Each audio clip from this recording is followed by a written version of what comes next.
Siku nyingine tena ndani ya Viwanjani tunakutana kwa ajili ya kuweza kuangazia vitu vingi na vikubwa sana. Ni Disemba 11 mwaka 2025. Bado siku 20 zimetimia ibadi kuaga mwaka 2025. Mwaka ambao hakika umekuwa na matukio mengi sana, lakini pia mwaka 2026 utakuwa na matukio mengi sana ya kimichezo, hususan finali za kombe la dunia ambazo zitafanyika katika nchi za Marekani, Mexico pamoja na Canada. Karibu sana katika Viwanjani. Mimi nayokaribisha naitwa Saidi Salim Msumi. Kuna mengi sana tutaweza kuyagusa, hususan matayarisho ya kikosi cha Tanzania Taifa Stars kuelekea katika finali za AFCON 2025. Ni makala ya 4 sasa tunakwenda kushiriki baada ya mwaka 1980 Lagos nchini Nigeria, mwaka 2019 Misri pamoja na 2023 nchini Ivory Coast, finali zikifanyika mwaka 2024.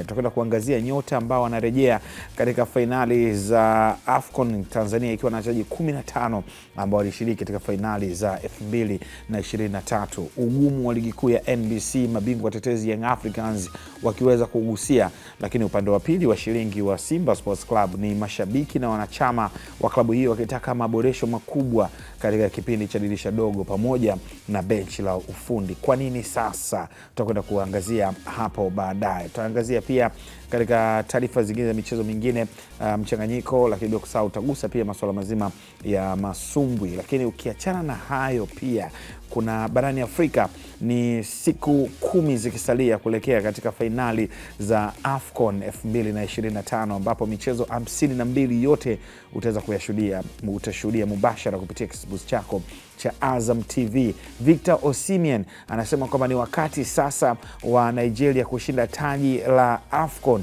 ikiwa wanaenda kulisaka taji lao la 4 kumradhi. Walishinda mwaka 1980 mjini Lagos nchini Nigeria, walishinda mwaka 94 wakiwa katika nchi ya Tunisia, na mwaka 2013 walishinda nchini Afrika Kusini chini ya kocha Steven Kesh the Big Boss marehemu kwa hivi sasa, bao la Sande Mba wakiwafunga kikosi cha Burkina Faso kikiwa kinaongozwa na kina Jonathan Pitroipa. Utaenda kuangazia pia wachezaji wa Misri wakizidi kumkingia kifua Mohamed Salah, wakiposti jumbe mbalimbali ukisema kwamba bado wapo na Salah. Nini hatma ya Mohamed Salah ndani ya Liverpool, lakini nini hatma ya Mohamed Salah ndani ya kikosi cha Misri? Ataweza kuibeba mafarao kushinda taji lao la 8 la AFCON? Tutakuja kuangazia hapo baadaye. Tutakwenda kuangazia pia ligi kuu ya Kenya zilizobamba katika mitandao mbalimbali ya kijamii. Pia utaweza kupata humo ndani nje ya bara la Afrika.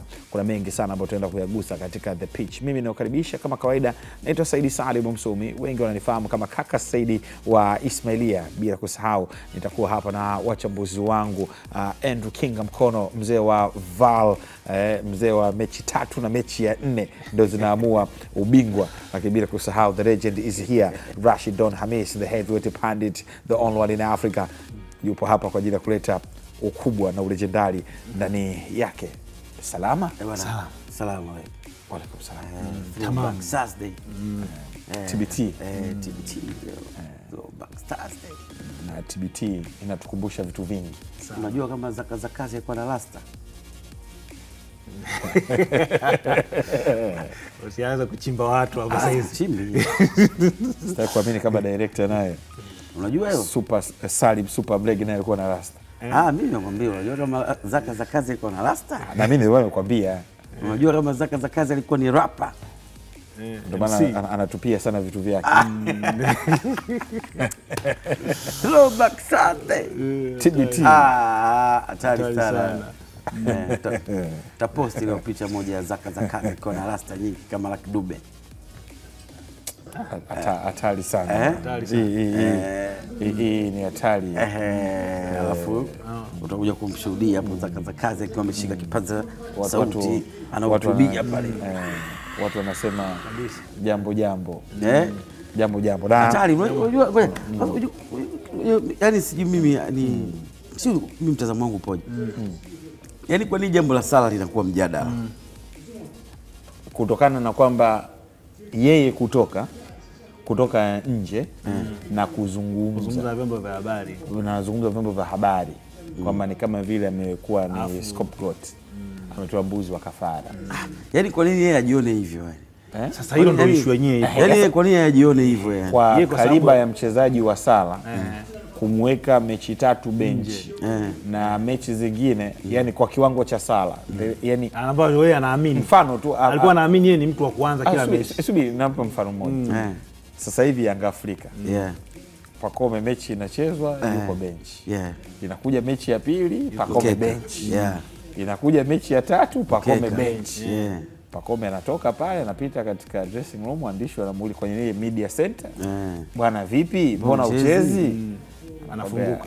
Nafikiri Alafu timu hiyo inafanya vibaya. na timu inafanya vibaya. Sio wakati inashinda. Timu ikishinda Yani ndio sio kesi. watu hawezi kuoje. Yaani kama sasa hivi Simba Twende kwa Faisal Salum Abdallah. Fei Toto Azam. Mbona sasa unaanza kuleta sawa twende kwa Fei. Twende kwa Fei. Yani mchezaji ana perform. Yeah. Mechi ya kwanza mkeka. Mechi ya pili mkeka, mechi ya tatu mkeka. Watu mbona mzima haumwi kila kitu. Timu haiperform. Bwana vipi? Bwana nafikiri kwamba mwisho wa siku mapendekezo mwalimu. Sio mapendekezo mwalimu. Yeye alisema tu nafikiri kuna mtu hanitaki. Hana mahusiano mazuri. Anasema nafikiri kuna mtu anitaki ndani ya Liverpool, lakini anasema kwamba club imefanyaje? Imemtenga. Yaani kuna baadhi ya vitu ambavyo walikubaliana havishindwi kumtimizia. Sasa na mahojiano ndio maana afanye vizuri.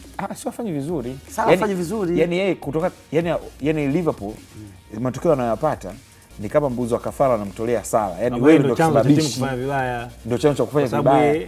Yaani baada ya kusema kwamba unakumbuka neno alizungumza Ken Dalglish au Brendan Rodgers kama sio sei. Kama sio King Kenny au Brendan Rodgers. Alisema hivi, tukifungwa ni Ken Dalglish au Brendan Rodgers.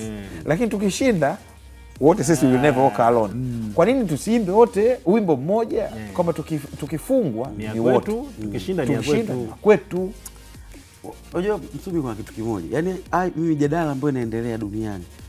Wachezaji wa Misri sijui wamtetea Sala, sijui hawa sijui wanazungumza hiki, sijui hiki mwisho wa siku. Sawa, yaani mimi yote nakubali kwamba umeona neno alifanikiwa na Liverpool. Umeona neno alizungumza Steven Gerrard. Gerrard. Of course, anasema amepitia yote. Nikasema kwamba hata yeye Liverpool inamhitaji Sala. Sasa issue tofauti na kala ambacho alikuwa akizungumza kwamba Sala you are a loser. Ulikuja Liverpool as a loser. Akamshambulia mtu moja kwa moja. Sawa, lakini mafanikio sio fact. Mafanikio ya Sala lazima yaheshimiwe. Hayo unaheshimu. Sasa yeye alivyosema alikuja hapa kama loser, na ni kweli. Sio kweli. Alikuwa na kitu. Ndio maana kocha akamfuata, kwa sababu kocha alivyokuwa anatafuta watu, alikuwa anatafuta watu wenye vitu. Kafeli Fiorentina, kafeli Chelsea. Kaenda Roma. Roma alikuwa na uwezo, ndo kaenda kujitengeneza pale chini ya Spalletti. Kaja Liverpool ndo kafanikiwa sana. Roma alikuwa tayari sana kutengeneza ufalme. Ila mimi hoja yangu ilikuwa ni nini unajua? Yaani kwa nini watu wajadili Sala? Kutokana na issue ni nini? Sala yeye mwenyewe msimu huu hayuko sawa. Yaani Sala yeye mwenyewe msimu huu hayuko sawa. Huo mchango ambao unazungumzwa kwa nao msimu uliopita, msimu huu hana mchango huo. Hata Van Dijk alivyoulizwa, kwa hiyo mechi 3 hata Van Dijk kukaa benchi sawa. Van Dijk aliulizwa kwenye tuzo ya Afrika kuwekwa benchi kwake mechi 3 sawa. Mimi bado tu yani naweza kusema ni sawa tu, kwa sababu mwalimu anafanya hiyo rotation. Kwa sababu kwa ni Sala kacheza mechi ngapi huu msimu huu? Kacheza mechi nyingi na hajafanya vizuri. Amefanya nini? Amefunga goli moja sio. Lakini wewe ukitaka kujua majibu ni sahihi, wewe muangalie Van Dijk aliulizwa, bwana unaonaje nafasi ya Sala kushinda tuzo ya Afrika? Akaambia msimu akasema hizo tuzo ni matokeo ya mwaka jana. Akasema kama mwaka jana anastahili. Rashid samani. Najua wewe ni Liverpool. Halipingiki. Inawezekana upo katika interest ya club. Hoja ni moja. Mchezaji ambaye ni tegemeo ndani ya timu. Unaamini kwamba kumweka bench kama vile ndio sehemu ya kuweza kumjenga, ama ndio nazidi kumdidimiza na kuleta maswali mengi? Mahusiano mazuri kati ya mwalimu na mchezaji ni kuperform tu. Hamna kitu kingine. Yaani una jina kubwa, wewe kama uperform manake wewe una msaada na timu. Yaani wewe kama una perform basi wewe una msaada na timu. Yaani mchezaji mahusiano ya mchezaji na coach. Dube ilikuwaje? Prince Dube ni nyakati tu ambazo mashabiki wameamua kumbeba, lakini naye anapitia nyakati ngumu ambazo watu wanazielewa. Amewarudishia hajarudishia? Kuwarudishia tumaini walompa. Tumaini bado. Prince Dube yule ambaye alikuwa anatoka Azam yule. Lakini at least mpaka leo hiyo fomu hajaipata. Lakini at least katika hapa baada ya kuanza msimu at least amerudishia tumaini, angalau kusema kwamba tulikuwa tunakupa support. Bado anajipambania. Yaani unajua mimi hoja ambayo inanikera hiyo ya Sala ni hizo issue tu kwamba Sala ni mchezaji kama haja perform, maana yake hata mwalimu hawezi kumpenda. Sasa mwalimu anampendaje? Umeikimbia ya Dube. Umeikimbia ya Dube. Kama jana na sasa hivi nasikia ya makocha jana umeikimbia. Timu ya leo umeikimbia. Na Sala anatakiwa kuheshimu performance. Yeye kama perform maana yake hawezi kuwa mwalimu. Rashid Don Hamis, the heavyweight pandit, the only one in Africa. Sasa hivi Rashid utaingia tumempatia jina la legend. Kuna baada anasikimbia. Hatuelewi kwa nini anasikimbia hizo baada. Si baada ya kuambiwa ni legend au tuliondoe jina la legend kwa Rashid Hamis arudi katika mada ngumu. Tuanze kuangalia soka letu kwa wakati huu hapa.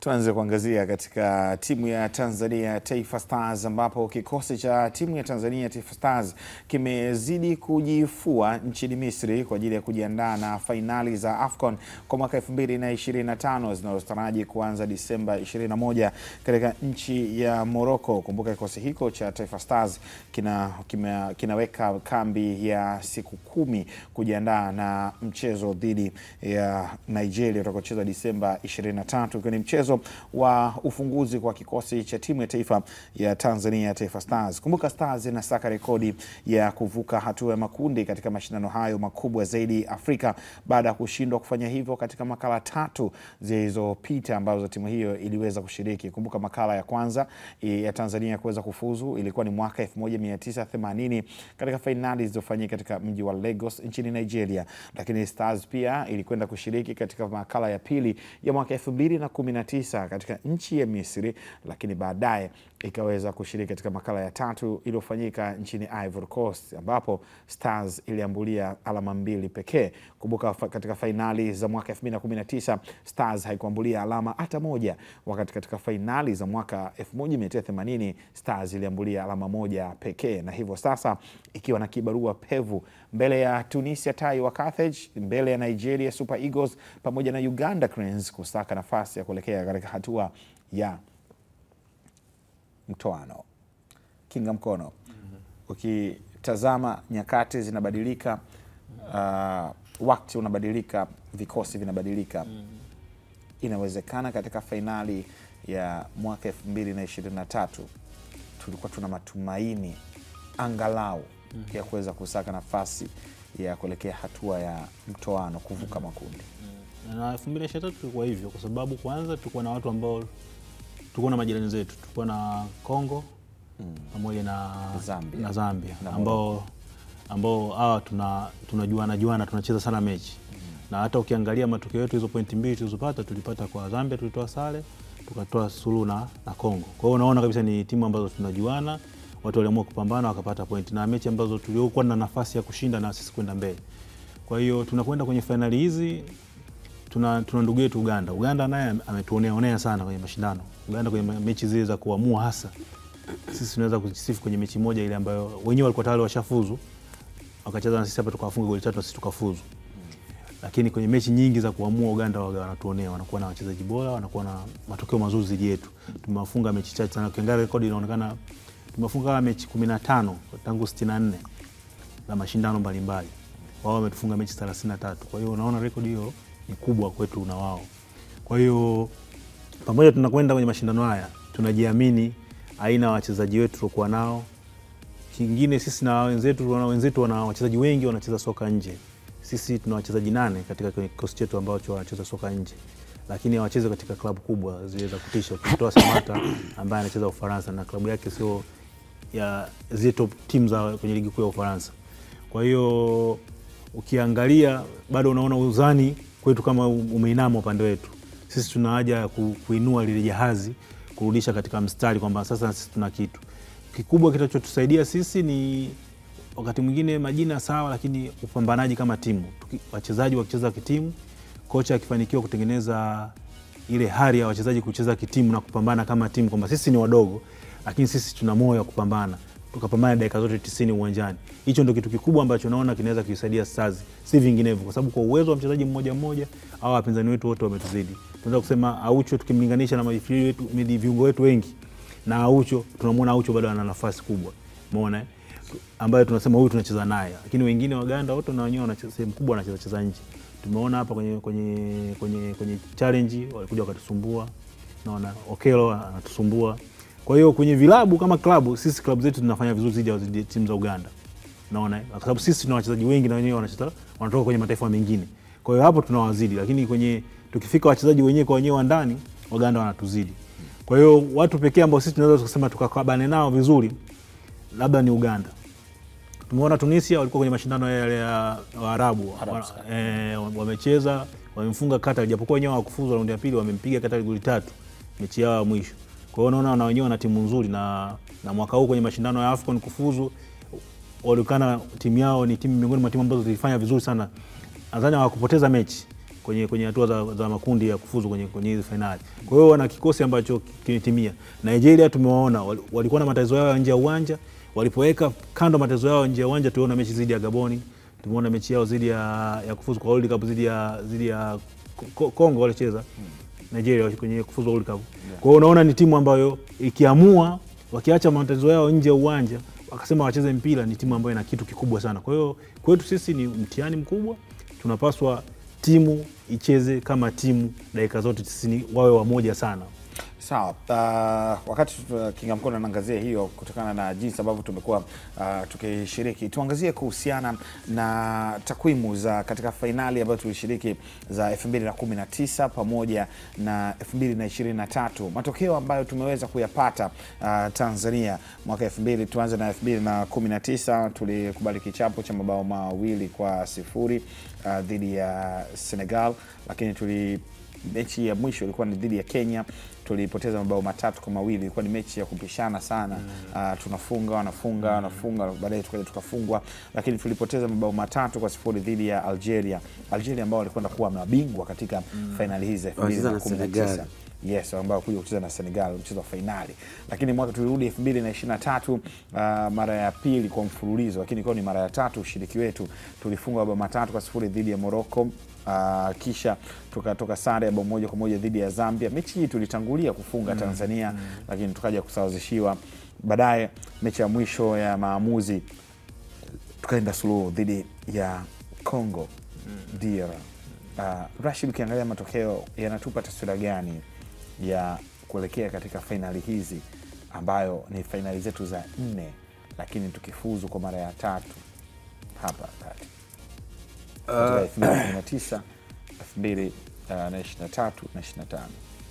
Kwanza tumekuwa na bahati kama nchi, tumekuwa tunakutana na mataifa ambayo yapo kwenye form kabisa, yako kwenye top kabisa performance in Africa. Bahati nzuri, bahati mbaya? Bahati nzuri. Okay. Kwa sababu ndio njia ya ukuaji. Yaani unapata test halisi ya wale ambao ni wakubwa kuliko watu wengine wote. Kwa sababu hapo siku ulisema kuna watu wana bahati pia. Unakumbuka? Ndio. Ndio wame kuuliza chikitu. Sawa. Hiyo ni bahati. Sawa. Sasa ukiangalia Senegal kipindi ambacho tunacheza nao tufunga goli 2, walikuwa kwenye top kabisa, peak ya Senegal iko pale. Na sisi ndio tulienda kwenda kujifunza. Kwa okay, tukakutana na Algeria ndio walikuwa namba 1 Afrika. Kama unakumbuka. Tukacheza nao, tukabishana nao pale. Kwa hiyo kuna kitu tukapata. Nimekuja msimu uliopita, kwa maana makala iliyopita tumekutana na Morocco. Kwenye peak kabisa, ndio namba 1 Afrika. Ndio timu hiyo, ndio kizazi hicho ambacho kilifika nusu finali kombe la dunia. Nafika pale. This time tunakutana na Nigeria on top kabisa. Kwa hiyo tumekuwa tuna bahati kwenye kila makala ambazo tunashiriki, tunakutana na mataifa ambayo yapo kwenye peak. Kwa hiyo imekuwa ile tena la bahati kama linanilia hivi. Yaani ungesema bahati nzuri au bahati mbaya, lakini kusema bahati nzuri. bahati nzuri. Sio unanielewa kidogo? Mimi nimekuelewa. Umeelewa? Sawa, unaweza kuendelea. Mwacha iweke hapo kwenye bahati. Kwenye bahati. Tulikuwa na bahati nzuri. Kila mtu atafsiri anavyotaka yeye. Kwenye bahati unakuwa unafanikiwa, lakini bahati haufanikiwi. Unajifunza. Yaani unajua unajifunza, unajifunza. Una bahati ya kujifunza. Unajifunza kupitia aliyekuwa bora. Kwa sababu gani unajua bahati kupangwa na wababe. Unajifunza pale kwamba ndio maana unanipa mkakasiko kwenye hilo tu la ndio nakwambia unajifunza. Sawa, endelea. Umeona, unapata bahati ya kujifunza kwamba okay, kumbe hawa wanaume ambao tuna Afrika nzima inaogopa, sisi tumecheza nao, tumebishana nao. Tumebishana nao, lakini hatujazalilika. Si ndio bwana? Hatujazalilika. Tumepambana. Senegal sika tufunga goli 2 kwenye grupu lile, ndio lile grupu ambalo limetoa timu mbili kucheza finali. Sisi tulikuwa tuna Algeria na Senegal. Kenya na Tanzania. Senegal na Algeria wameenda kucheza finali. Yaani wao tumeanza nao kwenye kundi, wamemaliza kwenye kundi. Kwa hiyo sisi kukutana kwenye kundi lile ilikuwa ni bahati, tumejifunza kupitia wale kwa bora. Kwa hiyo watu wote wanaamini kwamba okay, Tanzania alikuwa kundi moja na hawa. So maana kuna namna tulijifunza. Namna kukabiliana na nguvu kina nani ule alikuwa Diakite, nani ule Kipre Diata. Kipre Diata alitupiga bao tupiga mwamba ule kina Sadio Mane kwenye form, tunacheza na kina Mahrez kwenye form. Kwa maana yake ile ni njia ya nyinyi kuimarika, kwa sababu mnakutana na waliokuwa bora zaidi. Kwa namna mnavyoimarika, mnavyokutana na mataifa mengine mnakuwa hamna hofu, kwa sababu mmeshakutana na mataifa ambayo yenye ubora na mliondoa hofu na mkapishana nayo tena kwenye mashindano. Tena kwenye mashindano. Kwa hiyo inatengeneza confidence ya kukutana na mataifa ambayo hayana majina makubwa na wachezaji wakubwa, mkatengeneza na nyinyi njia ambayo mnaweza mkashindana nao. Ndio. Ndio kwamba kwenye hizi makala 3 ni kama tunakuwa na bahati. Tumefika makala inayofuata, tumekutana na kina Piki ya kina Ashraf Hakimi, kina Rabat, ndio bana Rabat. Tumecheza nao, wametufunga goli 3, umeelewa? Lakini si goli 3, kuna namna ambavyo tumefanya, si ndio? Tukaokota alama 2. Kwa maana yake tukaongeza baa. This time tunakutana na Nigeria. Ndio timu ambayo kwenye kundi letu iko form. Si ndio? Tunis hawaelezeki, lakini kuna namna ambavyo Tunis pia ubora wao pia umeongezeka. Tunisia ubora wao umeongezeka. Tunaowatamani sisi kuona tunaweza kupishana nao ni Uganda. Taifa Stars ya makala iliyopita na makala hii, makala iliyopita tulikuwa tuna matumaini tunaweza tukafanya vizuri kuliko makala hii. Ndio akaanza kurudi. Yes, ndio maana nasema mimi naamini katika kiwango. Hicho ndicho ambacho kimefanya hao wameitwa. Foba ndio goalkeeper namba 1 Azam. VAR. Alafu Masalanga bahati nzuri anapata nafasi ya kucheza akiwa na Singida Black Stars. Na kocha kwa sababu na kocha na yeye ndio kocha wake. Alafu mwingine Yakub ndio kipa wetu namba moja timu ya taifa ambayo tunamwaminia. Kwa hiyo hawa wana sababu ya kuitwa. Wale ambao walishiriki makala iliyopita, kwangu mimi wana sababu pia za kuachwa, kwa sababu wote walikutana na changamoto ya kuto kupata nafasi katika msimu uliopita na hata msimu huu pia. Ukiangalia Beno ndo kama anajitafuta msimu huu, alikuwa na nyakati mbaya msimu uliopita. Aishi msimu uliopita alikuwa na nyakati mbaya, na msimu huu ni kama anajitafuta tena. Kwasi ndo kama huyo, hatuna taarifa naye. So kwangu mimi ilikuwa ni sahihi tu kuacha na kuja na hawa ambao wanaonekana wapo kwenye form sasa hivi. Ukimwangalia Foba, unaamini kabisa Foba, yes, huu ni kipa ambaye hata 2027 huyu atakaa golini, tunamwamini. Kwa kuitwa kwake ni sahihi, akicheza asipocheza, kwangu uwepo wake tu kitu na box. Wanaenda kujifunza. Mbona wengine huwataji sasa? Yaani hao wengine wawili mbona huwataji? Huwaoni 2027? Nampenda Foba. Hapo umemaliza. Navutiwa na Foba. Mwenyekiti amemaliza. Yaani ninavutiwa na Foba. Mimi ndio maana nikasema hao wengine huwaoni. Navutiwa zaidi na Foba. Ni kweli unavutiwa na Foba. Hao wengine huwaoni kwamba 2027? Hapana, wanaweza kucheza kwa sababu goalkeeping ni eneo ambalo mnaweza mnakaa kwa muda mrefu sana. Kama Uganda the Cranes wamemjumuisha Onyango. Onyango yupo golini pale. Kina Foba nafikiri wako huko under 20 under 17. Na ameshafanya makubwa Afrika, ameshaifanyia makubwa, Mamelodi amefanyia makubwa the Cranes. leo makala ya 2025 unamuona kaitwa pale mwanaume, manake wale wana muda mrefu. Kadri ambavyo umri unaongezeka kwa goalkeeper ndio experience inazidi kuongezeka. Kwa nini sio kwa Aishi? Kwa nini sio kwa Aishi? Aishi si bado anakuja taratibu. Kucheza vizuri? Si ameanza kucheza vizuri? Ameanza kucheza vizuri, si mechi moja tu ambayo kacheza Aishi. Singida Black Stars. Kacheza mechi moja tu ambayo ndio kacheza vizuri. Kwa bado tunahitaji kuona, of course, yani unahitaji kuendelea kuona na hapo Rashid, ulikuwa unazungumza kuhusiana na Dennis Onyango. Unajua kocha magolikipa wa Mamelodi Sundowns ni Kennedy Mwene. Kennedy Mwene naye yuko ni backup ya Dennis Onyango ndani ya Mamelodi Sundowns. Sasa Kennedy Mwene alikuwa golikipa namba 2. Kennedy Mwene sasa ni kocha magolikipa wa Mamelodi, na mwisho wa siku Mamelodi wenyewe walikuwa wameposti makocha ambao wameenda kwa ajili ya timu za taifa. Ambapo Kennedy Mwene ni kocha magolikipa wa Zambia.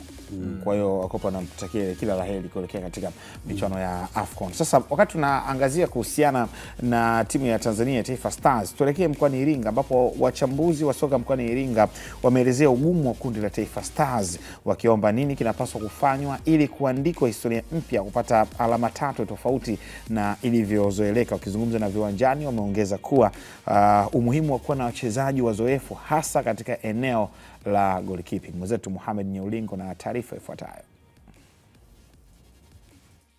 Kwa kikosi cha timu ya taifa kilivyoitwa, of course ni kikosi kizuri kwa mujibu wa mwalimu, jinsi ambavyo yeye ameona na jinsi ambavyo anataka akakitumie. Lakini ukiangalia kwenye baadhi ya sehemu unaona kuna watu wengi zaidi ambao wameenda, hususan kwenye eneo la upande wa kushoto. Na wachezaji takribani 3 ambao unaona kabisa ni wachezaji ni wengi. Kuna maeneo mengine yalikuwa yanahitaji nguvu zaidi, hususan kwenye eneo la ushambuliaji. Tuna Msuva, tuna Mbwana Samata, lakini ulikuwa unatamani kuona uwepo wa typical number 9 mwingine ambaye anaweza kuja kuwa backup ya hawa ambao wameitwa kwenye kikosi. Let's say mtu kama Selemani Mwalimu, mimi kwa naona ana nafasi ya kuitwa kwenye kikosi, lakini ni matako ya mwalimu ndio yametaka vile, uwezi kuwa na doubt nayo sana. Lakini ukiangalia kwenye eneo la upande wa kushoto kuna mtu kama Miroshi pia huwa anacheza, yeye ni versatile. Ukiangalia kwenye ligi yake huko huwa anatumika zaidi kama beki wa kushoto, lakini unaona anakuja hapa, kuna hilo ni eneo ambalo sometimes unaweza ukaona mwalimu anaweza akaswitch likamhitaji akacheze kwenye hilo eneo. Kwa hiyo ulikuwa unaona kwenye hawa watu wa upande wa kushoto mwalimu alikuwa unatamani angepunguza hiyo idadi, alafu kwenye ile nafasi inayobaki angepelekwa mshambuliaji. Kwenye eneo la goalkeeping, magolikipa walioitwa of course tunasema ni wapo kwenye form kwa sasa hivi ndio wanafanya vizuri. Lakini ulikuwa unahitaji golikipa mwenye uzoefu zaidi wa mashindano makubwa, kama mfano Aishi Manula. Unaona Uganda wamemuita golikipa wao Dennis Onyango ni kutokana na ule ukubwa wake na experience ambayo amekuwa nayo kwenye michuano mikubwa. Lakini pia ulikuwa unaona sasa kwenye kikosi cha timu ya taifa ulikuwa unahitaji uzoefu wa Aishi Manula kwa ajili ya kwenda kuwa encourage hawa wachezaji ambao wameitwa kwa sasa hivi kwenye eneo la goalkeeping. Yakub anapata nafasi sasa hivi, lakini sio mchezaji ambaye ana experience kubwa na mashindano makubwa. Masalanga na pamoja na golikipa mwingine ambaye Foba ambaye anacheza Azam, unaona sasa hivi ndo anapata nafasi, lakini experience yake sio kubwa sana kwenye michuano mikubwa. Kwa hiyo ukiwa na mtu kama Aishi Manula, uwepo wake tu kwenye eneo la benchi ama benchi pale, magolikipa wenzie wanavomuona wanapata ile motivation ya kuona wanastahili kufanya kitu kikubwa kama ambacho kaka yao walikifanya. Kwa hiyo maeneo hayo mwalimu, nafikiri mimi kwa upande wangu yalikuwa yanahitajika yafanyiwe kazi zaidi, kwa maana ya kama unahitaji kwenda kushindana, unahitaji watu ambao at least wana uzoefu wa mashindano husika, ili kwa ajili ya kuwapa darasa hawa wachezaji wengine kama wageni. Shida inakuja ni kundi tulilopo. Tunisia, Uganda, Nigeria. Nigeria anashika nafasi ya 38 kwa ubora barani Afrika. Tunisia nafasi ya 40. Uganda nafasi nafikiri ya 85. Tanzania nafasi ya 112. Unaweza ukapata picha hapo tu kwamba tupo kwenye kundi gumu. Na mechi ya kwanza unacheza na Nigeria ambaye ameshindwa kufuzu World Cup, kitu ambacho kwa sifa za taifa la Nigeria ni kucheza World Cup.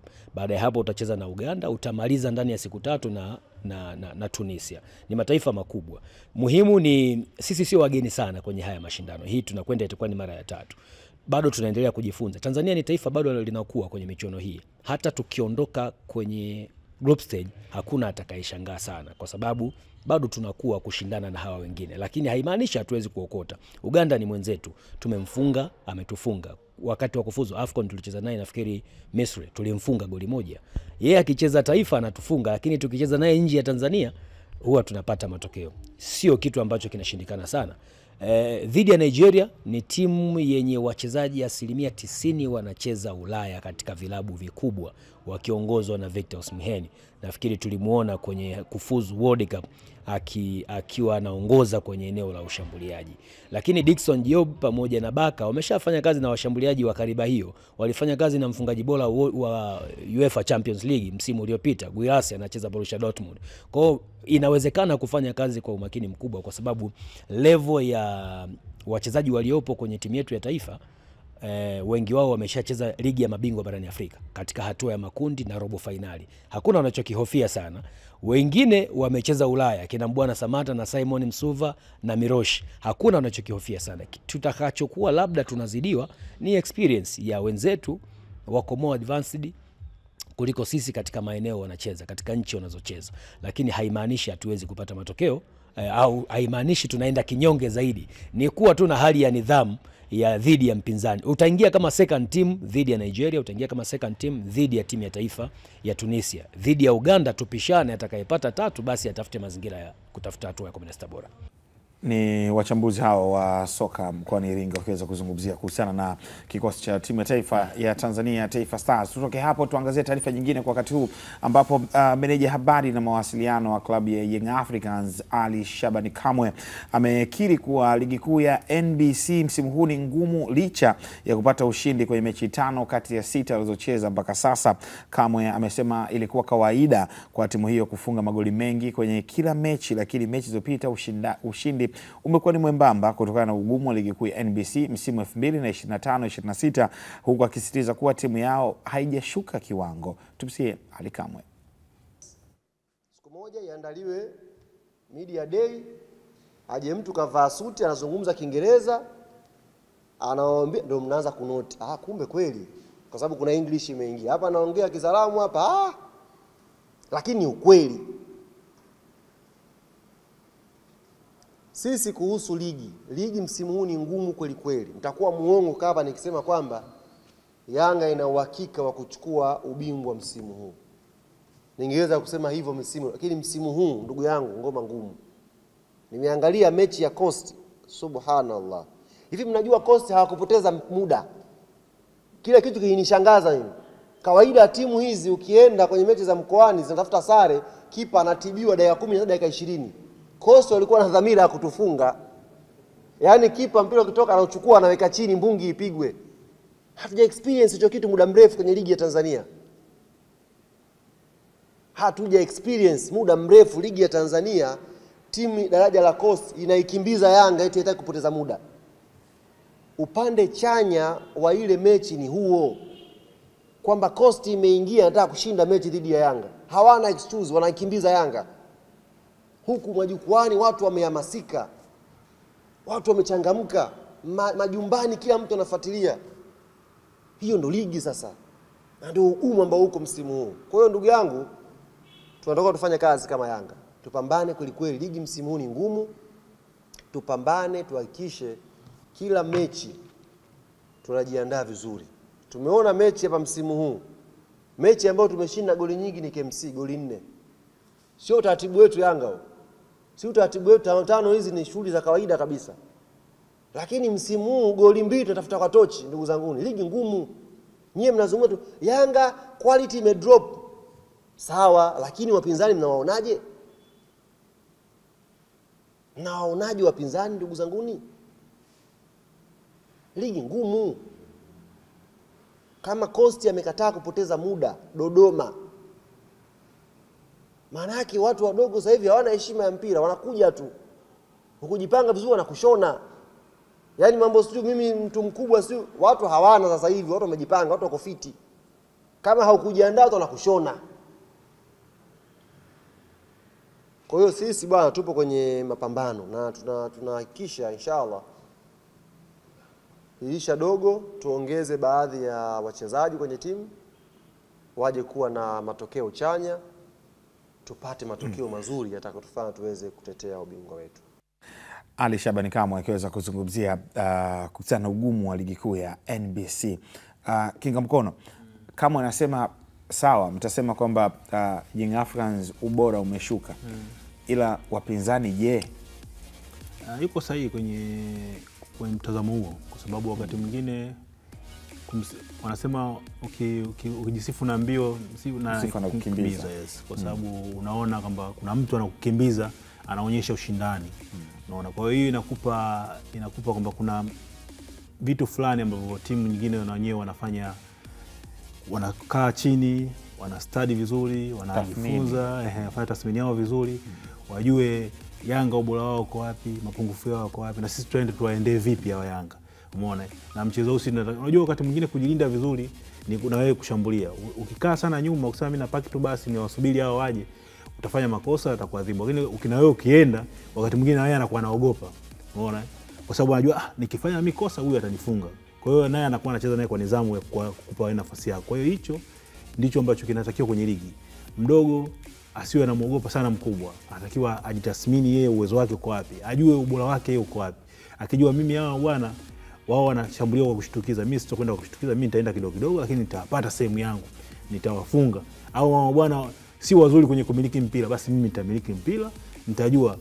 Au wao Yanga ni wazuri sana kucheza kipindi cha kwanza, kipindi cha pili wanakata moto, sisi kipindi cha pili ndio tukakimbia. Kwa hiyo kipindi cha kwanza tutalinda. Kwa hiyo ni vitu ambavyo mabenchi ya ufundi wanapaswa kujifunza, kuzisoma timu pinzani, hasa timu kubwa, kujua ubora wao uko wapi, na wao kutumia hizo nafasi ndogo ambazo watakuwa wanazipata kuzifanya ziwe magoli.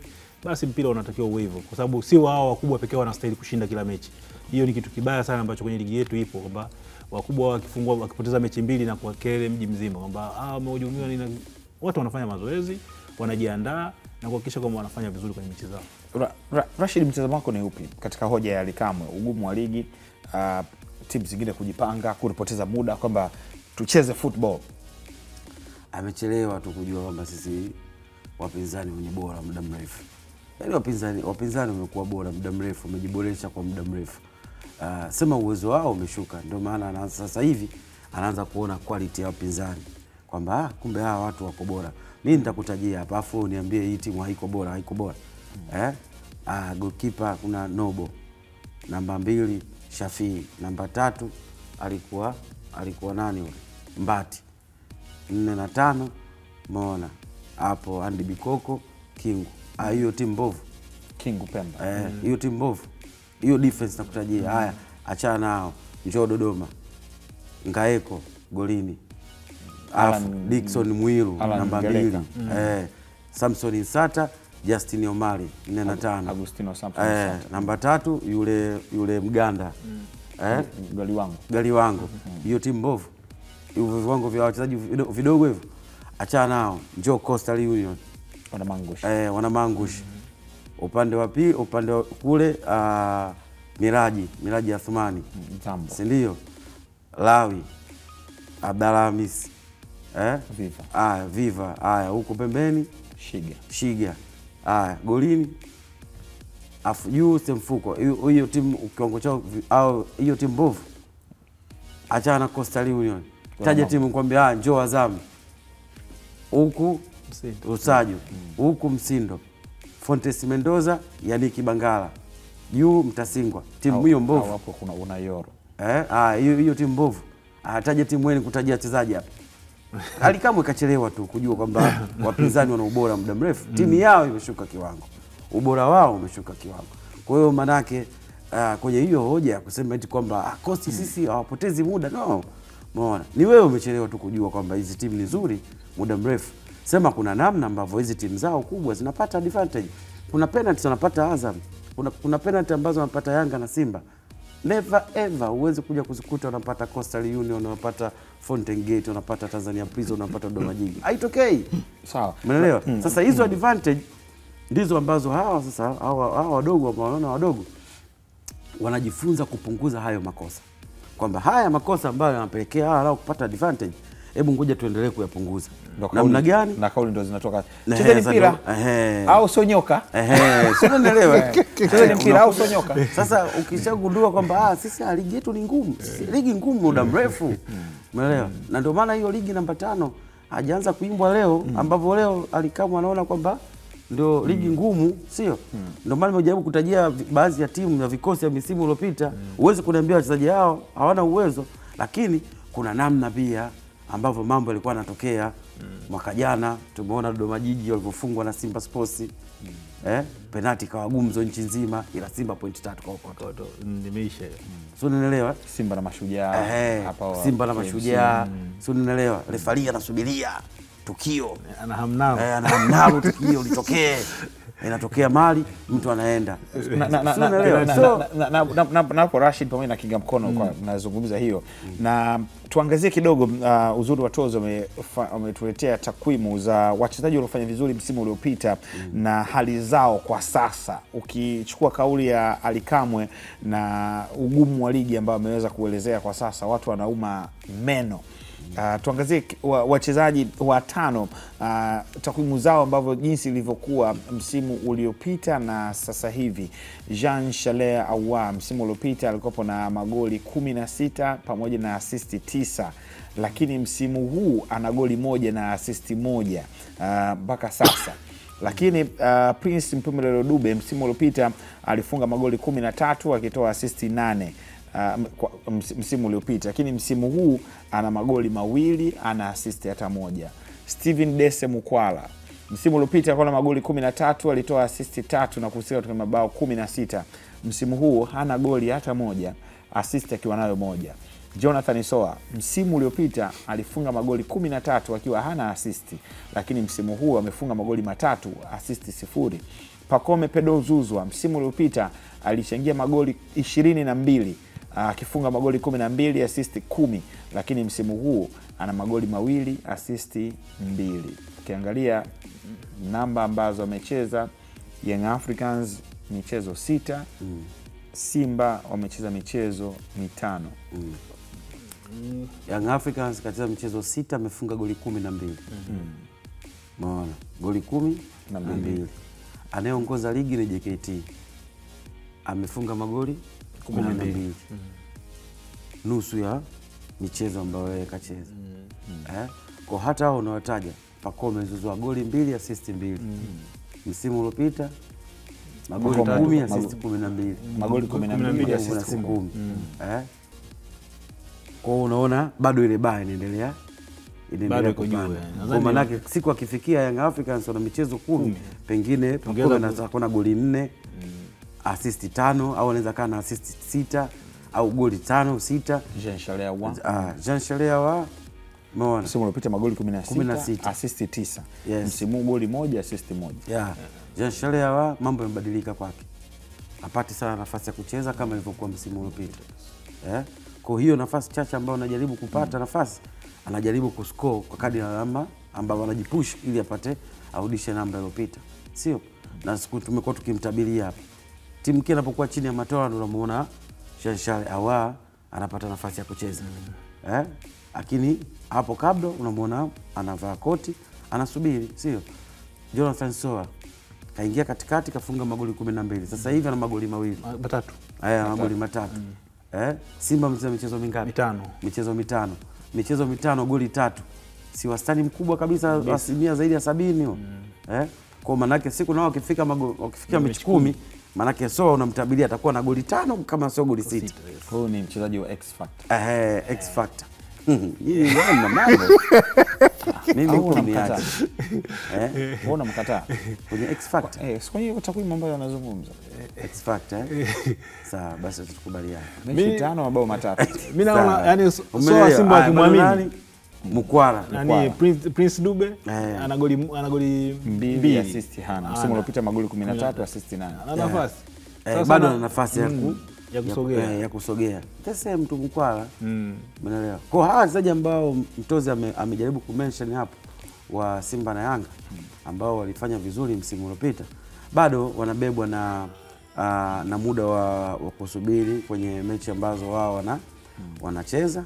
So unatarajia hilo kuliona. Kwa hiyo kuna namna pia concentration yao sasa hivi ipo kwenye kufanya vizuri kwenye Champions League. Time itapofika watakapoamua sasa kurudisha nguvu zao pia kwenye ligi, inaweza ikawa ni tofauti sana. Manake kama ambavyo unaona tulitulia kabla Simba na Yanga hawajacheza. Mechi ya kwanza tu Yanga anacheza, gumzo likaanza. Penalty so penalty. Penalty so penalty. Hayo ndio matokeo ya timu kubwa. Sawa. Kwa hiyo manake hawa watafika tu, watarudi kwenye hizo fomu ambazo walikuwa nazo msimu uliopita. Sawa.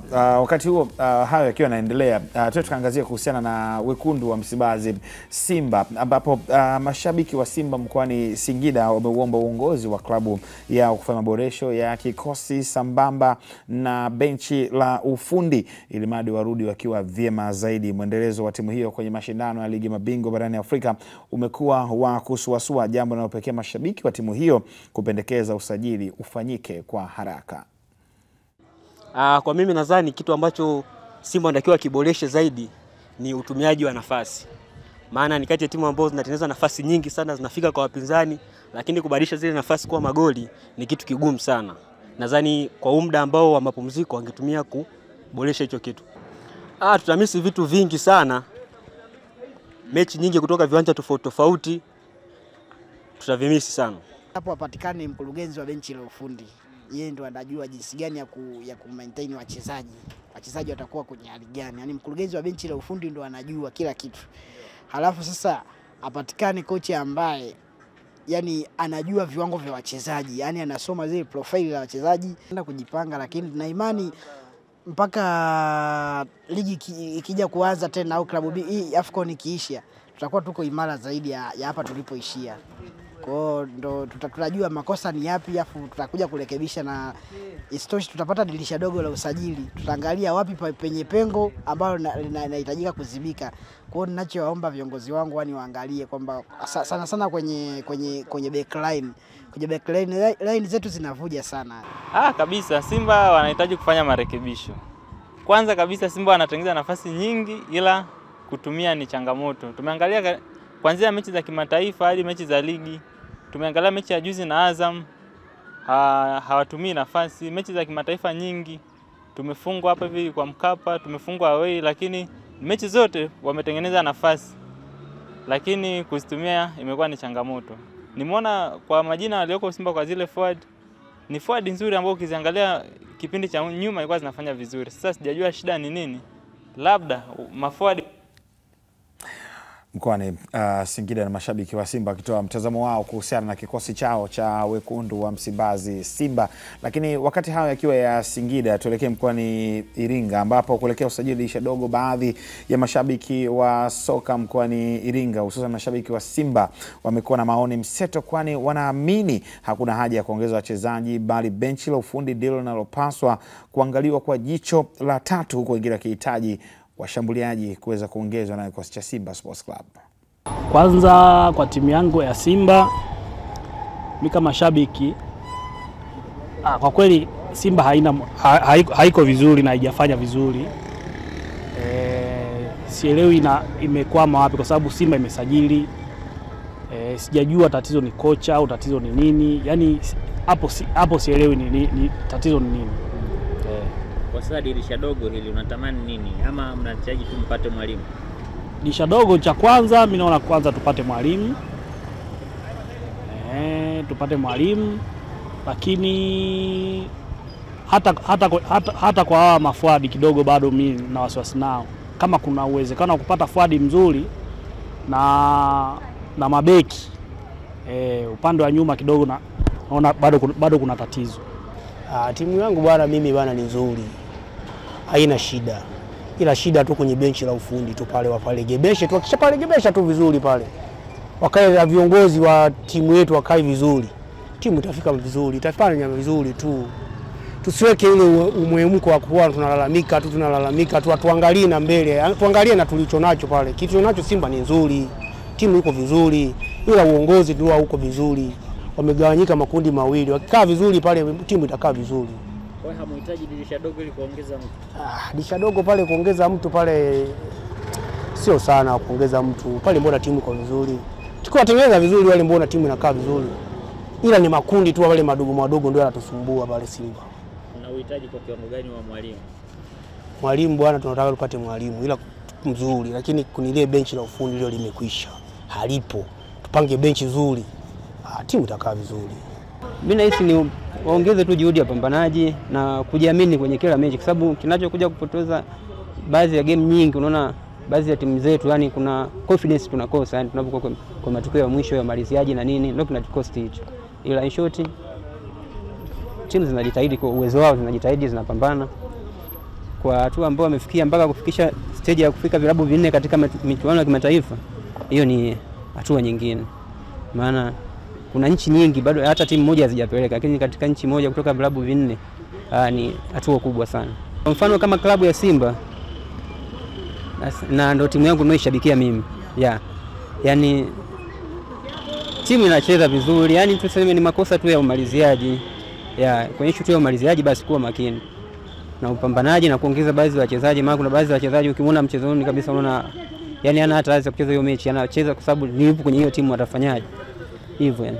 Kwenye upande wa namba 10 bado kuna shida kidogo. Nadhani hapo waingie tena sokoni, waangalie tena namna jinsi ya kutuongezea huyo mtu. Waliokuwepo nadhani wameshindwa kutuwakilisha vizuri. Mashabiki wa Simba mkoani Iringa wakiweza kuzungumzia kuhusiana na kitu gani wanachokiona kuhusiana na kikosi cha timu yao hususan kufanya vizuri kwa msimu huu 2025-26. Nipo na Andrew Kinga Mkono, mzee wa VAR, mechi zake ni 3 na 4, lakini nipo na Rashidon Hamis, the heavyweight pundit, the only one in Africa. The legend is here to talk. Mimi ni Saidi Salim Msumi, kaka Saidi wa Ismailia. Tunakwenda mapumziko. Tukirejea bado tutakuwa na wekundu wa Msimbazi Simba na list ya makocha ambao wamepita tangu msimu mwaka 2021. Hii ni Viwanjani, baba vipindi vyote vya michezo hapa nyumbani Tanzania.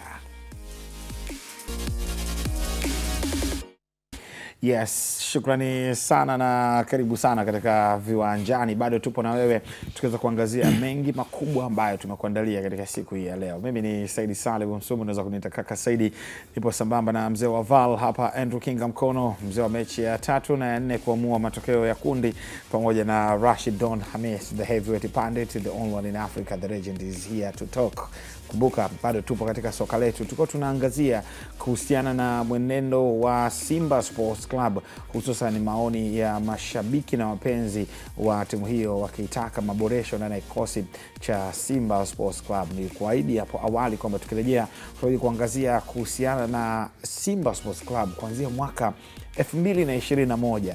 Tuangazie kuhusiana na makocha ambao wamefundisha klabu ya soka ya Simba mpaka kufika kwa meneja wa kikosi cha Simba Dimitar Pantev. Kumbuka Pantev alirithi mikoba ya Fadlu Rahman Davis msimu huu, lakini Fadlu yeye alichukua kijiti kutoka kwa Abdelhak Benchika, muite the general.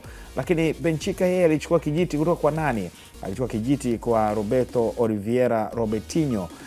Baada ya yeye alichukua nafasi ya Juma Mgunda Ankali, ambaye yeye alishika Simba kama kocha, kaimu kocha wa muda, lakini yeye alichukua nafasi ya Zoran Maki ambaye alidumu katika mchezo mmoja na si miwili ndani ya kikosi cha Simba Sports Club. Lakini kabla ya hapo alikuwepo Pablo Franco Malti, lakini kabla ya hapo alikuwepo Didi Gomez da Rosa. Ukiangalia listi ya makocha hawa Kinga Mkono, kuna makocha ambao walikuja Simba wakiwa na rekodi kubwa sana. Mfano Abdelhak Benchika, mtu ambaye alishinda ubingwa wa Confederation shirikisho akifunga Young Africans na USM Alger, alitabiliwa makubwa sana. Lakini mtu kama Didi Gomez da Rosa alirithi mikoba ya Sven van der Broek. Alifikisha Simba, alikuta Simba katika hatua ya makundi akifanya makubwa, akiongoza kundi mbele ya Al Ahly alama zaidi ya 13, lakini katika hatua ya robo finali ikiondolewa na Kaizer Chiefs tena kwa mbinde, kufungwa bao 4-0, akishinda bao 3-0. Lakini mtu kama Fadlu ambaye alipeleka Simba katika finali ya kombe la shirikisho barani Afrika, ni historia ziko hapo ndani yake. Yani kinachosumbua Simba ndo tulizungumza juzi, nadhani Simba wao kwenye kutengeneza timu, lakini uongozi haujui nini unachotaka. Yaani Simba ina tatizo. Kwa kipindi hiko ndio kipindi ambacho Simba ilianza kuondoka kwenye ubora wake. Kuanzia 2021 hapo ilianza kuwa inashuka chini. Umeona? Kwa hiyo viongozi hawakujua kama hii timu inaanza kushuka chini. Wao wakaendelea kupambana na makocha baada ya kuangalia namna bora ya kutengeneza timu. Unapotaka kutengeneza timu yako irudi kwenye mstari, wakati mwingine inachukua muda mrefu sana. Hasa ukiwa umepata mafanikio makubwa sana kikosi cha aina fulani ya wachezaji. Kwa hiyo unatamani kuendelea kubaki pale pale, lakini wakati mwingine unakuwa unakusumbua na jinsi wewe unakuwa hujui namna wachezaji sahihi wa kuwaleta ambao wanatakiwa kuongeza chachu kwenye ile timu. Unawaangalia haya yote ya makocha ni hangaiko. Lakini kama wangeweza kuwa na uvumilivu kama waliokuwa na uvumilivu wa msaidizi, kocha msaidizi Suleiman Matola, kwa sababu hao wote wamepita. Matola akiwa msaidizi. Unaona? Kama wameweza kuvumilia, wangeweza kuvumilia kwa aina ya kocha ya namna hiyo, ingekuwa Simba na nafasi kubwa sana, kwa sababu makocha wakati mwingine wanahitaji muda. Unaona Arsenal, lakini kuna makocha hapo baadhi walikuwa hapo wameondoka wao wenyewe kutaka.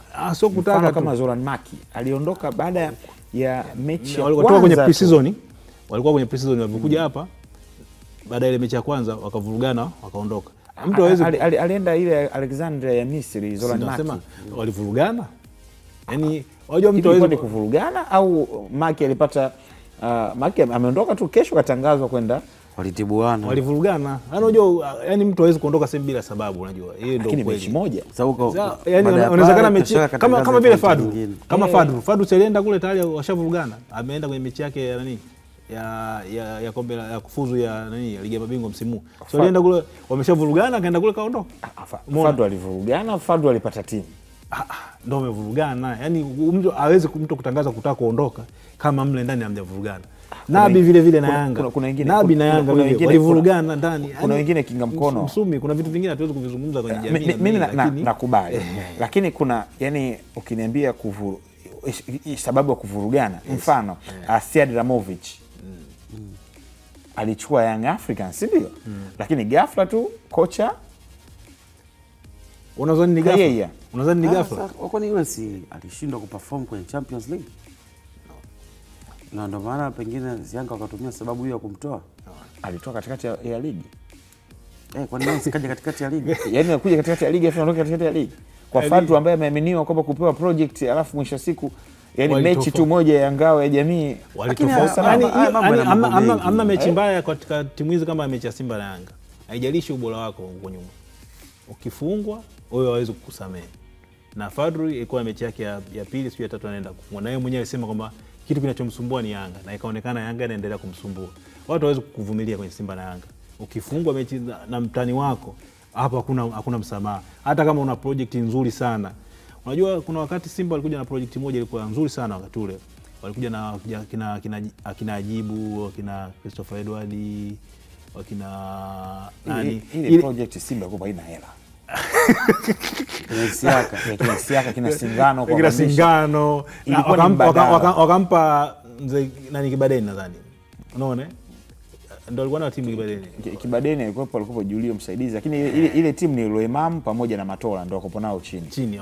Sio wakawapandisha, wakaleta pale wakasema kwamba ni mpango wetu tunatengeneza. Na kweli kile kizazi wakaja baadaye wakaongezea pamoja, ndio ulikuwa nini walivyokuja kuongezea wachezaji, ndio ile Simba ikaja ikakriki.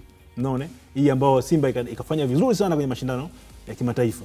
Ukiangalia wachezaji wengi wakina Mkude, ndio wale walikuwa wengi waliondoka kizazi. Baadaye walikuja kaondoka, lakini ndio wachezaji ambao walianzisha msingi wa ile Simba ambao baadaye imekuja kutamba kimataifa. Unaona, kurudisha heshima yao kimataifa. Kwa hiyo Simba iliporonyoka kinga mkono. Yaani ile Simba ule ndio ulikuwa moyo. Kwa hiyo wakaanza ule moyo ulitengenezwa kwa Simba kwamba hawana hela. Sasa ni kweli Rashid, si ndio?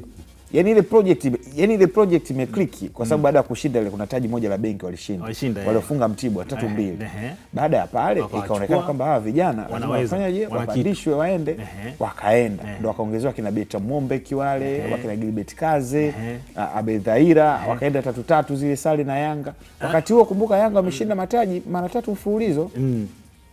Baadaye sasa Mo kuja kuwekeza fedha, kufanya usajili na kuwaleta wakina Aishi Manula, kuleta sasa wakina Erasto Nyoni. Sasa ndio mle ndo walikuwa wanaongezea kwenye yale kwenye yale mashimo ambayo yalikuwa yanaonekana mapungufu kwenye timu.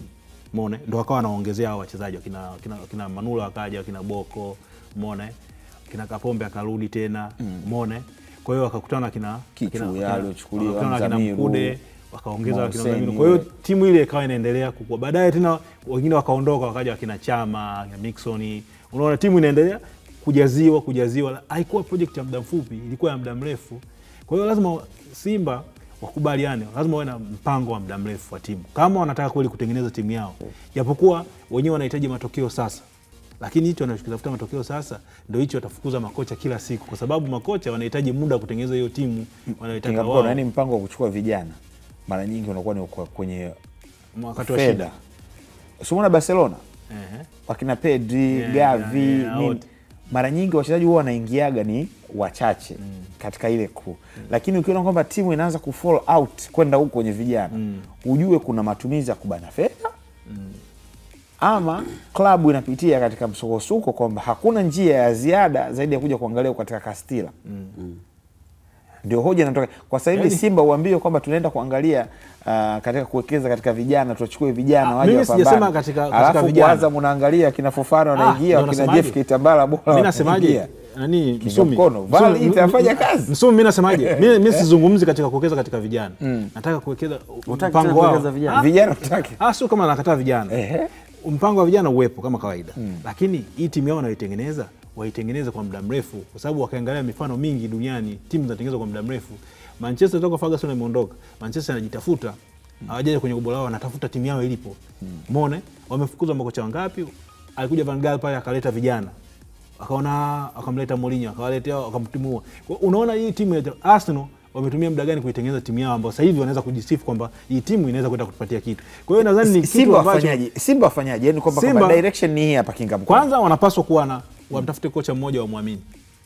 Umeona? Wasitegemee matokeo ya leo kwa leo. Wamtafute kocha wa muamini, wampe timu muamini kwamba bwana kama ilivyokuwa kwa Fadlu. Kama kwa Yanga mechi 3.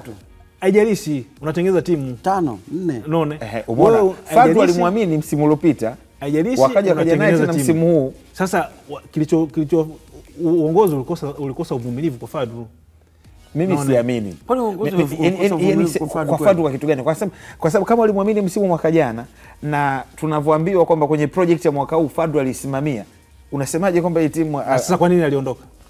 Mimi naamini mapenzi ya Fadlu. Fadlu Vali nasemaje? Si kwa Vali nasemaje? Yaani hakukuwa na maelewano kwenye uongozi na Fadlu. Hiyo ndio kweli kwamba hakukuwa na maelewano kwenye uongozi na Fadlu. Umeona? Hasa baada ya mechi ya Ngao ya Jamii. Umeona? Kukawa na sitofahamu. Viongozi walipishana lugha na kocha. Umeona? Baada ya pale wanaenda kule, ndio maana kocha akasema mimi nataka niondoke mapema. Wakamwambia bwana, malizia mechi yako hiyo basi tutaondoka. Ndio bwana aliondoka, kaondoka moja kwa moja. Wewe ndio mwenyekiti wa Simba, sasa Fadlu kashapigwa mechi 5 mfululizo. Kwani mechi 5 Fadlu mazungumzo yenu yanaanzia wapi? Kufungwa mechi 5 na Yanga sio tatizo kama una malengo yako. Kama una malengo yako, Vali inabidi tulie. Kama una malengo yako, unapaswa kutengeneza timu yako kwa malengo yako. Unajua ukiangalia kufungwa tu na mtani peke yake ikakufanya wewe ukaondoka. Manchester imefungwa mara ngapi na Liverpool? Umeona? Kwa hiyo hiyo ndio kasumba yetu ambayo inatusumbua. Simba alifunga goli 4, Yanga Afrika alifukuza timu nzima. Ndio matatizo. Unasema hamna shida. Ndio matatizo. Ndio matatizo ambayo yanaligharimu soka letu, hasa kwenye klabu zetu mbili kubwa. Kwamba wakati mwingine tunaangalia sana matokeo ya mechi ya watani baada ya kuangalia mpango ambao tunao katika kuhakikisha kwamba hii timu ndio furaha ilipo hapo. Sawa, lakini wakati mwingine furaha na Simba na Yanga ilipo. Yaani ni furaha ni zaidi ya kutengeneza timu imara ambayo itakuja kukupatia kitu bora zaidi kwa kesho. Tupe experience. Yaani wewe mwenyekiti wa Simba, Fadlu uko mbele hapo, kashakula mechi 4. Au kama Simba inaweza inamchagiza. Kashakula mechi 4, yaani mazungumzo yenu mnaanzaje? Ibadilishe timu nyingine basi. Madi Kinga Mkono awe na uwezo wa kuzungumza. Mazungumzo hapo mnaanzaje yani hapo? Yaani wewe Kinga Mkondo mwenyekiti wa Simba, Fadlu uko mbele hapo, kashakula chuma 4. Sio chuma 4, yani mechi 4. Mechi 4 kapoteza. Na Yanga Afrika. Na timu inachezaje? Mazungumzo yako wewe na mwenye yule mnazungumza nini? Yaani kuzungumza, kwanza nyinyi mmesajili. Kwa sababu wewe huna shida kufungwa hata na Fountain Gate. Huna shida kufungwa na Pamba. Una shida kufungwa na Azam. Kwa hiyo ukifungwa na Yanga ndo kosa kubwa. Na wewe sio kama hujui, unajua hilo. Na ili wewe comfort zone, mfunge yule. Uone. Ana Sindo Fadlu alisema kwamba changamoto yangu, naye aligundua. Ndio maana Fadlu alisema mwenyewe kwamba changamoto yangu kwanza tumfunge Yanga. Umeona? Lakini ndo kwanza msimu ulikuwa unaanza, mechi ya jamii imechezwa. Msimu umeendelea. Mimi mwanangu alimuonea tu come here Simba Sports Big Club Robertinho. Yule akupendwa tu maskini. Sasa aliambiwa aingie kwenye mfumo wa chama. Aliambiwa aingie kwenye mfumo wa chama. Kwa hiyo Simba mimi nachoamini watafute kocha. Kama sasa hivi wanatafuta kocha, watafute kocha wamwamini, wampe timu wamwamini, wafanye usajili. Na usajili wakati mwingine unaweza ukaleta mtu akaleta matokeo leo au ikachukua muda. Kwa hiyo lakini wasajili na wana kocha kwa muda mrefu ambaye atawasaidia kutengeneza mpango wao wenyewe wakijua kwamba Rivero sana timu. Nani? Gharama zake. Gharama zake. Simba mtafute Rivero wampe kazi. Simba mtafute Rivero. Anaitwa Alberto Rivero. Anaitwa Jose Rivero. Wamtafute Rivero. Wampe kazi. Kutoka Orlando kwenda Al Ahly. Hana kazi. Simba mtafute, wamshawishi, waweke project mezani, watie mzigo, maisha endelea. Wakubaliane nini cha kufanya, vitu vile. Muda gani wapi? Ndio wakubaliane tu. Alafu mechi Yanga isiweko huko hiyo. Mechi Yanga iwekwe si. Mechi Yanga hiyo ndio topic ya kwanza. Yaani hiyo ndio topic ya kwanza bana. Kama topic ya kwanza ni mechi ya Yanga, hawezi kukaa. Kwa sababu kama swala la kwanza ni mechi ya Yanga. Kwa sababu mechi ya Simba na Yanga. Sababu mechi ya Simba na Yanga. Mechi ya Simba na Yanga kwa mimi ninavyoelewa. Mechi ya Simba na Yanga achezi mwalimu tu. Najua Sasa kwa nini achezi mwalimu? Sawa. Yaani mwalimu yeye anakuja kusimamia tu. Sasa kwa nini watu wengi pale? Sasa kwa nini akifungwa na laumiwa mwalimu? Kama mnacheza watu wengi. Kwa nini akifungwa na laumiwa mwalimu? Kuna walimu wabishi wewe. Hiki kwambia sitaki kusikia timu yangu ifanye mambo hayo. Kaeni kule. Alafu watu kwambia hivyo sawa haya. Sawa. Dakika 90 umekula chuma tatu. Labda mwalimu umeona? Unatutafuta muhali. Wewe ndio masiara. Wewe ndio watu hawajui. Watu hawajui unakuja na miko yako hapa. Utamaduni wenu sitaki. Mwalimu. Shauri mwalimu hapa. Njiwa ruke. Kama kukanjiwa tafute mabanda kwa kanjiwa. Dakika 90 chuma 2 2-0. Wafu wanakuangalia hivi. Sawa, Rashid Dode Habis akiweza kuzungumza pamoja na Andrew Kinga Mkono. Twende tukaangazie taarifa nyingine ambazo bado tupo nazo kwa wakati huu, ambapo tuende kuangazia uongozi wa timu ya Tanzania Prisons umesema umejipanga kutumia vizuri dirisha dogo la usajili ili kuboresha kikosi chao kwenye msimu huu wa msimu 2025-26. Ofisa mtendaji mkuu wa timu hiyo ni Godfrey John Madegwa amesema hatua hiyo ni kutokana na ubutu wa kikosi hicho katika kufumania nyavu za wapinzani, jambo ambalo limewanyima ushindi katika michezo ya ligi kuu ya NBC. Prisons ipo nafasi ya 14 kwenye msimamo wa ligi kuu ya NBC ikiwa na alama 7 pekee kwenye michezo 7 iliyocheza mpaka sasa. Kuhusu dirisha dogo ambalo litaanza Januari, tunakusudia kuongeza watu. Actually tunakusudia kuongeza watu kwa sababu ukiangalia timu yetu, kwa yeyote ambaye ameona timu yetu, kimebaki swala la kuscore, kimebaki swala la kuweka mpira kwenye nyavu, ndio kitu ambacho sisi tumelaka. Kwa hiyo mwalimu ameshaleta ripoti yake tutaipitia na kama viongozi sisi wa timu, and then tutaipeleka makao makuu ya jeshi, and then nao watatupa maelekezo nini cha kufanya, lakini kimsingi lazima tutaongeza baadhi ya watu ambao watakuja moja kwa moja kuingia kwenye timu na kuja kufanya kazi. Hii sehemu ya mbele kidogo ndio ina shida. Ukiangalia kutoka nyuma, goalkeeping, nyuma hapa mpaka katikati tuko vizuri. So far tuko vizuri. That's why unaona katika mechi zetu Coast tumefungwa 1-0, Namungo tufunga 1-0. Tumekuja kucheza na Tabora, ndio TRA by now, kufunga 1-0. Fountain wametufunga 1-0. Angalia hiyo trend ya 1-0. Inakuonyesha jinsi gani timu yetu ni nzuri. Lakini kuna sehemu tu ya kuscore ndio imekuwa na tatizo ambalo ni tatizo la dunia au tatizo la nchi kama na strikers, lakini lazima tulifanyie kazi kuangalia wale waliopo wataweza kutusaidia kwa kiasi gani. Kwa hiyo tutaongeza washambuliaji na baadhi ya watu, and then timu inaamini itakuwa imebalance kabisa. Kwa hiyo ndio mipango yetu tuliokuwa nayo kuelekea msimu unaokuja. Ya hilo swala la kiungo pia lipo. Tumekosa playmaker, yani mtu ambaye atakuwa yeye ndio ball dancer, anaita ball dancer, yule ambaye yuko very flexible, namba 8 na namba 10, ambaye atakuwa na push pale mbele. Kwa hiyo mapendekezo ya mwalimu ukiangalia yako very clear, kwa maana once tukipata wachezaji ambao wanapendekeza yeye kwa wakati na tukawapata in the right time, watatupush sana. Namba 8, 10, 11, 7, 9 hapa. Hii safu ya mbele ambayo ni kiungo mshambuliaji namba 8, then 10, 9, 7, wote hawa kuwapata, nadhani timu yetu itakuwa vizuri. Swala Mangula lipo, na kumbuka Mangula aliumia, akawa na tibu majeraha, alifanywa operation na sasa hivi amepona. Tuna kituo chetu cha Dar es Salaam, magereza Dar es Salaam, ambapo mara nyingi tunapelekaga askari wetu wakatrain pale. Na tuna kituo chetu kingine kiko Tanga, small prisons ya Tanga. Kwa hiyo Mangula yuko Dar es Salaam na anacheza ligi pale kama kufanya mazoezi. Kwa hiyo baadaye tutamchukua, of course tutamchukua, mwalimu amwangalie fitness yake ikoje. Akipata game fitness nzuri, Mangula anaingia moja kwa moja. Kwa hiyo stake kama Mangula na pate watu wapiga cross hivi, tutakuwa vizuri, hope tutakuwa vizuri. Mtendaji mkuu wa kikosi cha Tanzania Prisons akiweza kuzungumza kuhusiana na kikosi chao cha Tanzania Prisons. Nakumbuka hapa mimi Rashid nakumbuka tulikumwambia kana ni kinga mkono. Prisons inacheza vizuri. Ukiangalia soka lenyewe, yani pindi kwa kwenye mechi ya Prisons na Pamba, nimuuliza coach akaambia kuhusiana na Pamba jinsi ambavyo kwa maingia kwamba wanacheza 3-5-2. Akasema mfumo ni vile tu wachezaji wakisimama, lakini sio kucheza. Ni vile wachezaji wakisimama. Tunapata mfumo. Tunapata mfumo. Lakini sio kucheza.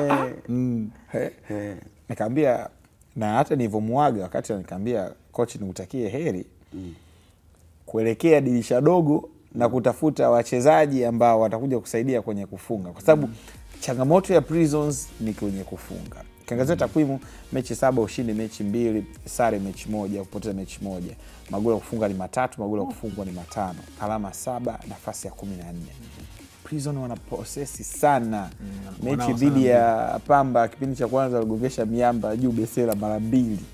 Nyingine Yona ya 3 akaenda akacheza. Yaani issue ni kufunga. Sasa unapata kila mtu kwenye idara ya ufungaji analia. Ufungaji sasa hivi changamoto. Lakini kuna wachezaji ambao wapo katika baadhi ya timu hawachezi, nenda kawaombe kwa mkopo. Sasa mtu uko acheze huko anaweza kucheza. Unaweza kumlipa. Wazani watu hawana. Kamuombe za kwa Mwaku pale. Gamonda akamwambia Mwaku wewe njoo mchukue. Haya. Vibulungutu vimejaa hivi vya Mwaku mwisho wa mwezi. Lakini mwisho siku mkopo si mtalipa nusu kwa nusu. Wewe ni makubaliano. Wanakuambia si atoe hata shilingi 100. Mlipe mshahara wote na mechi yetu acheze. Utaki kaka, endelea na shughuli, muache hapa. Kwa sababu kwa mfano kuna wachezaji ambao hawapati nafasi. Mwako mwenyewe mbona afungi sasa huko atakusaidia? Sasa mimi natolea mfano. Angalau na mimi nimekupa mfano huo. Mfano mimi naweza kukupa. Nakwambia utamaduni wa Prison, sikiliza bana. Utamaduni wa Prison. Utamaduni wa Prison. Striker ambaye alikuwa ni hatari Tanzania Prison alikuwa ni Morris. Morris Abra. Nani Morris nani? Makipa kuna wawili. Harry Morris, Oswald Morris. Alikuwa Oswald. Alikuwa yani wote wanacheza pamoja Henry. Henry Morris ndio alikuwa hatari. Toka pale. Umepata lakini. Kuna mmoja alikuja Paul Mukiwa. Yona Ndabila alikuja. Toka pale nakwambia hawaje kupata striker wa hivyo bana. Tanzania Prison moja kati ya kitu ambacho kwa kinafuata Tanzania Prison inakuwa strong ni defense. Siku zote ukutao wanakuwa imara. Hiyo tunamzungumza hapa Falcon. Samson Mbangula alikuwa anamaliza msimu na goli 2. Amaliza msimu na goli 3. Lakini Prison iko pale. Kuwafunga Prison ndio ilikuwa mtihani. Lakini sasa hivi mabadiliko ya kiuchezaji, anachokisema mtendaji mkuu iko sahihi. Wana haki ya kutafuta kwa sababu timu ina possess vizuri na create nafasi. Jeremia nafikiri naona bado hajarudi kwenye ile form yake, hajarudi kwenye form. kuna ule striker mwingine ule anaupala ule funga Mwajanga. Oscar mshambuliaji mzuri, lakini Oscar aweze tu kujiposition vizuri. Anaweza kuwa mfungaji mzuri. Samson akirudi nafikiri kwenye yale majeraha alikuwa anajitibia, naona anafanya mazoezi sana magereza hapa. Akirudi anaweza kuja kuwasaidia, lakini bado anahitaji tena mtu mwingine. Yaani hilo ni tatizo la timu zote 16 zinazoshiriki ligi kuu Tanzania bara. Wote wana shida na striker. Mshambuliaji tatizo. Eneo hilo ni eneo la tatizo. Lakini lazima uingie deep sana kuona shida ya timu yako inahitaji nini ili kufanya. Ni muda sasa hivi watu kwanza kuangalia championship. Championship unaweza ukaenda ukabahatisha, lakini bahati mbaya hiyo quality ambayo imepungua kutoka ligi kuu ndio inaenda championship. Yaani championship hawazalishi watu wapya sasa hivi kama ilivyokuwa zamani. Zamani ukienda championship ulikuwa unakuta watu wote wapya. Yaani kuanzia timu ya kwanza mpaka timu zote zinashiriki wote wapya.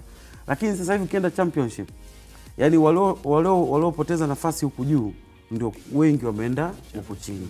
Kwa hiyo ukirudi championship ni kama unaenda kurudisha tu wale ambao unless labda unaenda kubadilisha tu mazingira kwamba huyu alikuwepo hapa, ngoja tumlete tena hapa ajabu, labda anaweza kuja kufanya vizuri.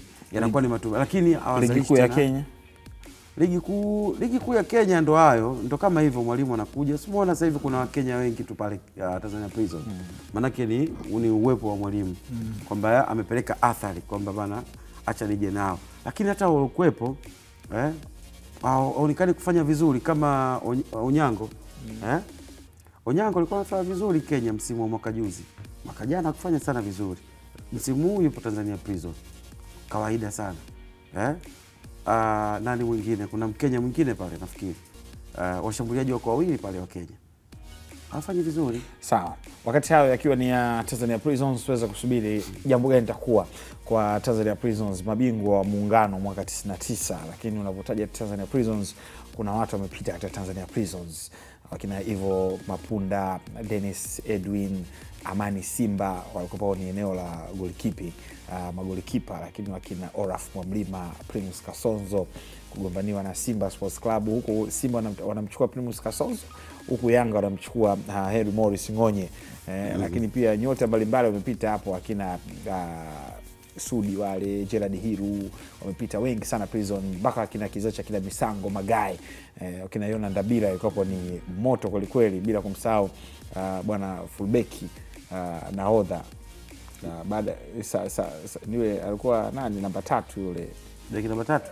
Sasa hivi ni manager wa Prisons. Nani? Samson nani? Kabla kuchukua kitambaa Benjamin Asukile. Kuna fullback ya kushoto. Sasa hivi ndo manager. Jina lake linitoka Laulian Mpalile. Bora bwana. Yule bwana kwa hatari sana. Director Mbege, shukrani sana. Shikaji wake sana. Mpalile. Mpalile alikuwa kapteni kushoto anapandisha, alafu namba 3 Mpalile 11 anacheza Captain Benja msaidizi. Sasa hiyo Prison dume hiyo. Hatari. Hiyo Prison mwanzo kwa dakika 200 hivi hamjapiga shoot goli kwao. Watu wako hivi tu. Hivi tu. Wanasaga vibaya mno hao. Prison ya hatari. Leo Prison unatafuta striker. Kwa mabadiliko yapo. Wao kwa tafuta striker anaweza kufunga goli 3 tu kwa msimu. Wao wanatosha. Zinatosha. Okay. Na pamoja kama kawaida, 2 kama kawaida, mpaka 8. Moja kama kawaida, 2 kama kawaida, 3 kama kawaida, 4 kama. Yaani pale mwalimu anataja wachezaji 3 tu wa juu. Alafu sasa kuna striker moja kwa hiyo. Hapa bana winga, umesikia wakati wa Prison hiyo. Azizi Kada. Hiyo Prison striker alikuwa anaitwa Victor Angaya. Alikuwa mrefu na mwenyewe upana. Victor Angaya hapa Lambert Sabianka chini. Sawa. Jana tulikuwa tunazungumza kuhusiana na nyota Gilbert Mahinya, na nikawa natoa story kuhusiana na mzee Abubakar Bobea kusema je, kumwona mchezaji kama Gilbert Mahinya